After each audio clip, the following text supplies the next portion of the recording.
हमने तुम्हें यहाँ चिड़ियाओं को भगाने के लिए नहीं रखा। घर की हिफाजत तुम लोगों की जिम्मेदारी है। अगर ये काम नहीं करना चाहते तो बता दो, ऑप्शन और भी है। क्योंकि अब हमारे सबर का पैमाना लबरेज हो चुका है। अपनी अक्लों को ठिकाने पर ले आओ। मैं कई बार कह चुका हूं, फिर कहता हूं, इस घर में कौन आया, कौन गया, सबका रिकॉर्ड रखा जाएगा। किसी को भी घर में दाखिल होने नहीं दिया जाएगा, चाहे वो कोई जानवर ही क्यों ना हो। जांच की जाएगी और उसकी अच्छी तरह तलाशी ली जाएगी। कान खोलकर सुन लो।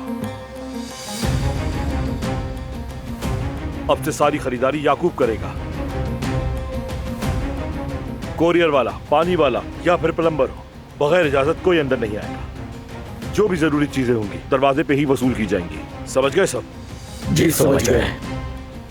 अपनी आंखें खुली रखना। अगर एक और लापरवाही हुई तो मैं तुम सबको गोली मार दूंगा, याद रखना।